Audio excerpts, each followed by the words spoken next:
E se eu te dissesse que a sua compreensão do mal está fundamentalmente errada? E se tudo o que você aprendeu sobre o bem e o mal, sobre heróis e vilões, for apenas uma fração minúscula de uma verdade muito mais complexa e perturbadora? Imagine por um instante que o mal não é uma força externa, uma entidade diabólica à espreita nas sombras, mas sim um eco, uma sombra projetada pela própria existência da luz, da consciência e da liberdade. E se a capacidade humana para a crueldade mais abjeta for o preço que pagamos pela capacidade de amar, de criar e de sentir a mais profunda compaixão? A questão, por que existe o mal, assombra a humanidade desde que o primeiro homem olhou para as estrelas e se perguntou sobre seu lugar no universo. Filósofos, teólogos, cientistas e artistas dedicaram suas vidas a essa pergunta, e as respostas que encontraram são tão fascinantes quanto aterradoras.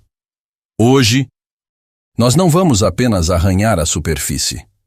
Nós vamos mergulhar nas profundezas do coração humano, vamos viajar pelas ideias que moldaram nossa civilização e vamos confrontar o paradoxo que define a nossa própria existência.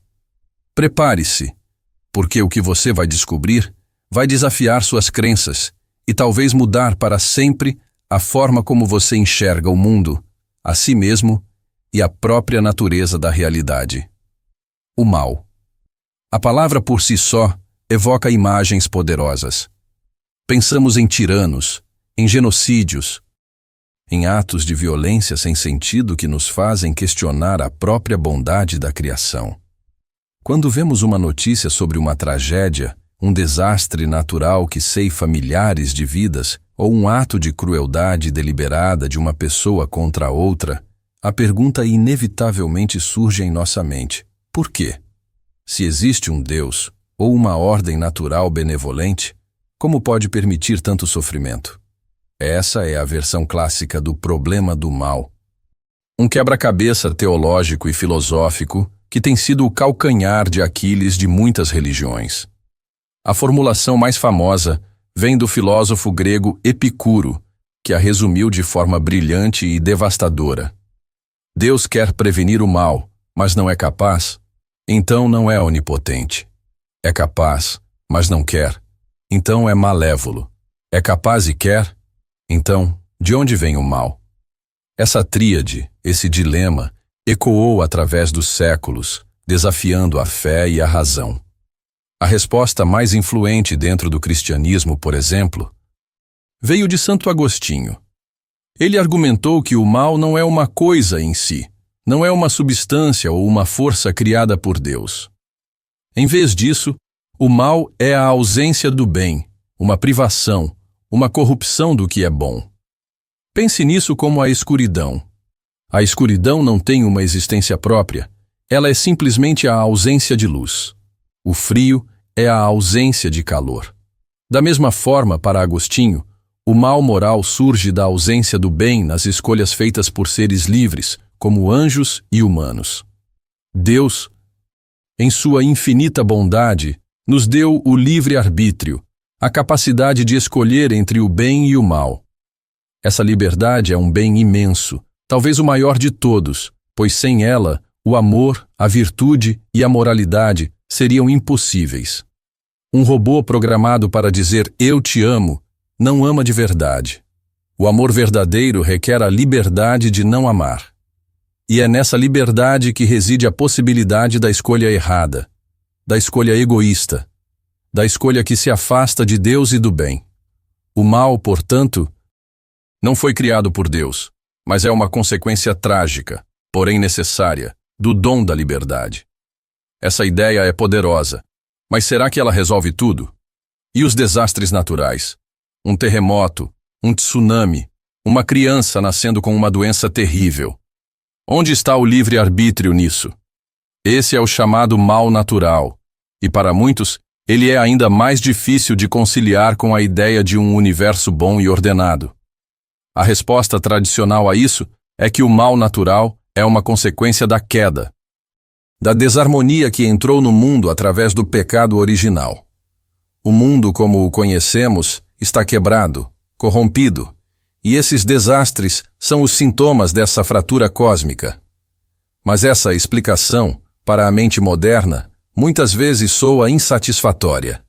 É aqui que outras perspectivas começam a se tornar fascinantes. Leibniz, um filósofo do século XVII, propôs uma ideia radicalmente otimista. Ele argumentou que vivemos no melhor de todos os mundos possíveis. Isso não significa que nosso mundo é perfeito, livre de sofrimento. Significa que, de todas as infinitas configurações de universos que Deus poderia ter criado, este, com toda a sua dor e sofrimento, é aquele que produz o maior bem geral.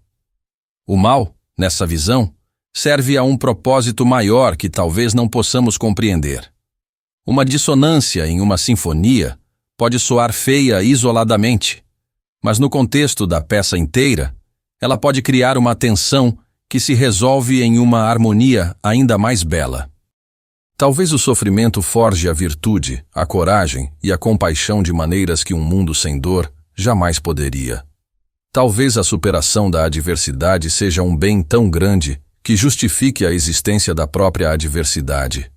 É uma ideia que nos força a olhar para o quadro geral, a pensar em termos cósmicos, mas que pode soar fria e distante para quem está no meio do sofrimento.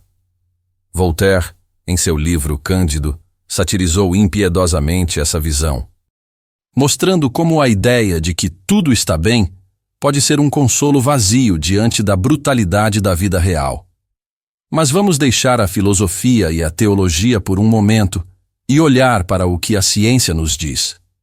A biologia evolutiva oferece uma perspectiva radicalmente diferente e, de certa forma, mais desconcertante. Para a evolução, não existe bem ou mal em um sentido moral. Existem apenas estratégias de sobrevivência, comportamentos que nós rotulamos como maus: agressão, egoísmo, parasitismo, predação. São simplesmente mecanismos que evoluíram porque favoreceram a replicação dos genes. Um leão que mata o filhote de outro macho não é mau. Ele está seguindo um imperativo biológico para eliminar a competição genética e garantir que seus próprios descendentes tenham mais chances de sobreviver. Nós, humanos, somos animais. Carregamos em nosso DNA o legado de milhões de anos de uma luta brutal pela existência. Nossos cérebros evoluíram em um ambiente onde a desconfiança de estranhos, a competição por recursos e a agressão para proteger nosso grupo eram vantagens adaptativas. O que chamamos de mal, de uma perspectiva puramente biológica, pode ser apenas o eco desses instintos primitivos ressoando em um mundo civilizado. Nossos impulsos tribais, nossa capacidade de desumanizar o outro para justificar a violência, nosso egoísmo inato, tudo isso pode ser visto não como uma falha moral, mas como um sucesso evolutivo. Isso é profundamente perturbador porque remove a intenção, a malícia, da equação. O mal deixa de ser uma escolha deliberada e se torna uma programação biológica. E se isso for verdade, como podemos ser responsabilizados por nossas ações? Se somos apenas marionetes de nossos genes, onde fica a moralidade? A resposta, claro, é que não somos apenas nossos genes. A evolução também nos deu outra coisa: um cérebro com um córtex pré-frontal massivamente desenvolvido. Essa é a parte do cérebro responsável pelo pensamento abstrato, pelo planejamento de longo prazo, pela empatia e, crucialmente, pelo autocontrole. Nós somos talvez os únicos animais no planeta capazes de dizer não aos nossos próprios instintos. Somos capazes de criar códigos morais, sistemas de justiça e filosofias que transcendem nossa programação biológica. A civilização é, em essência, um projeto contínuo para suprimir nossos piores impulsos e amplificar os melhores. A luta entre o bem e o mal, então, não é uma batalha entre anjos e demônios, mas uma luta que acontece dentro de cada um de nós. Um cabo de guerra entre nosso legado evolutivo e nossa capacidade de transcendê-lo. Essa batalha interna nos leva diretamente ao campo da psicologia. O que leva uma pessoa a cometer atos de crueldade? Durante muito tempo, a resposta parecia simples. Pessoas más fazem coisas más. Acreditávamos em uma dicotomia clara entre nós, as pessoas boas, e eles, os monstros. Mas os experimentos do século XX estilhaçaram essa visão reconfortante. O mais famoso, talvez, seja o experimento de obediência de Stanley Milgram. Pessoas comuns, como eu e você, foram convidadas para um laboratório e instruídas por uma figura de autoridade a administrar o que elas acreditavam ser choques elétricos dolorosos e perigosos em outra pessoa. A maioria delas obedeceu, indo até o final da escala de choque, mesmo quando a outra pessoa gritava de dor e implorava para parar. Milgram demonstrou que não é preciso ser um monstro para fazer coisas monstruosas. Basta a pressão de uma autoridade, a diluição da responsabilidade e a desumanização da vítima. O mal, concluiu ele, pode ser banal. Pode ser o resultado de pessoas simplesmente seguindo ordens, fazendo seu trabalho, sem questionar as implicações morais de suas ações. Hannah Arendt, ao cobrir o julgamento do oficial nazista Adolf Eichmann, cunhou a expressão a banalidade do mal. Ela esperava encontrar um demônio, um monstro sádico, mas em vez disso, encontrou um burocrata medíocre. Um funcionário preocupado com sua carreira, que organizou a logística do Holocausto com a mesma eficiência impessoal que usaria para organizar o sistema ferroviário. O mal que ele perpetrou não nasceu do ódio, mas da ausência de pensamento, da incapacidade de se colocar no lugar do outro. Outro experimento igualmente perturbador foi o experimento da prisão de Stanford, de Philip Zimbardo. Estudantes universitários saudáveis foram aleatoriamente designados para os papéis de prisioneiros e guardas em uma prisão simulada. Em poucos dias, os guardas tornaram-se sádicos e abusivos, e os prisioneiros tornaram-se passivos e desmoralizados.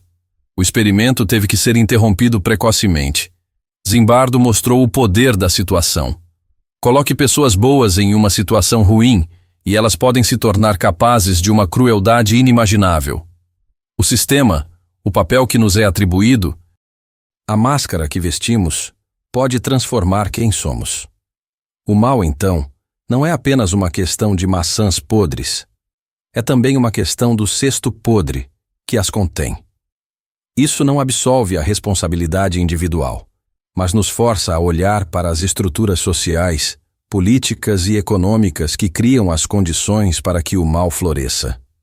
Quando desumanizamos um grupo de pessoas, quando criamos uma ideologia que justifica a violência, quando a obediência cega é valorizada acima do pensamento crítico, estamos construindo um cesto podre.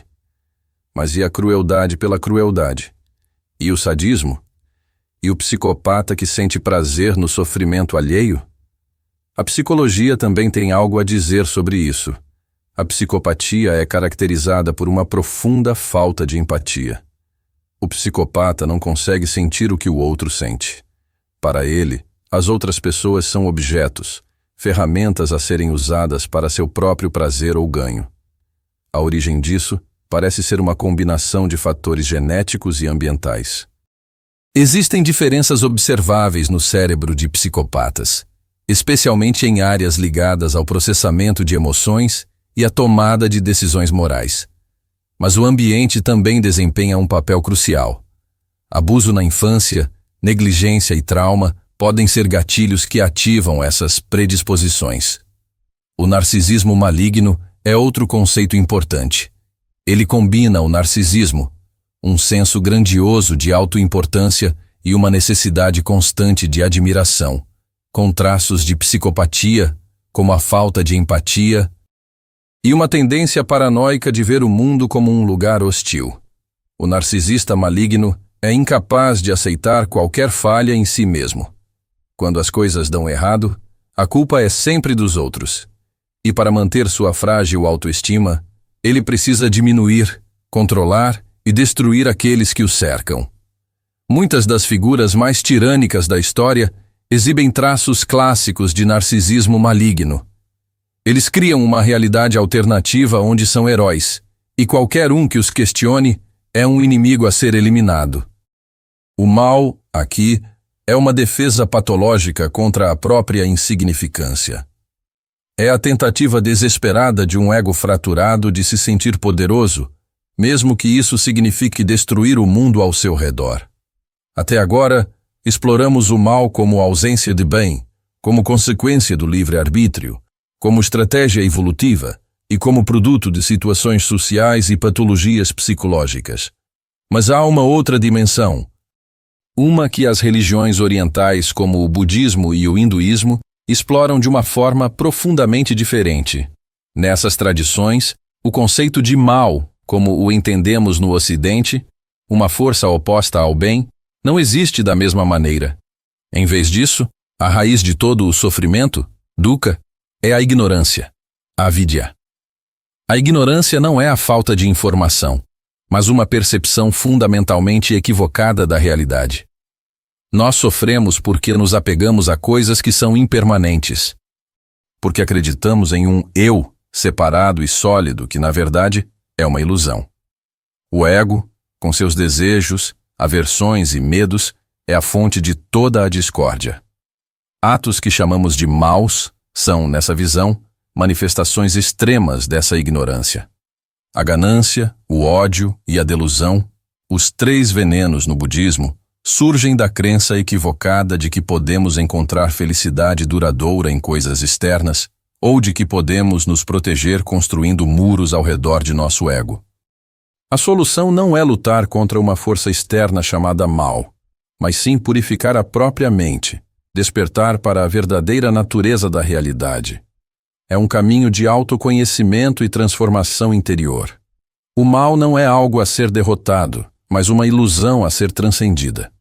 Quando você percebe a interconexão de todos os seres, quando entende que ferir o outro é, em última análise, ferir a si mesmo, a motivação para atos cruéis simplesmente se dissolve. A compaixão, karuna, surge naturalmente. Não como um mandamento moral, mas como uma consequência lógica da sabedoria, prajna. Essa perspectiva desloca o problema do mal de uma questão cósmica sobre Deus para uma questão prática e psicológica sobre a natureza da consciência humana. A batalha não é travada nos céus, mas no campo de batalha da nossa própria mente.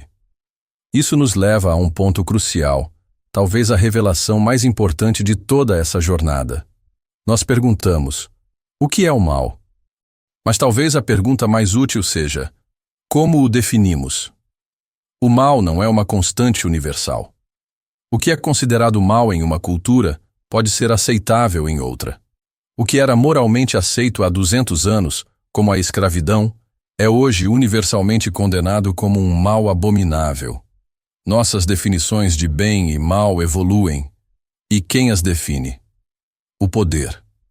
A história é escrita pelos vencedores. São eles que definem quem são os heróis e quem são os vilões. O mal é, muitas vezes, simplesmente o rótulo que aplicamos àquilo que ameaça nossa visão de mundo, nosso grupo, nosso poder.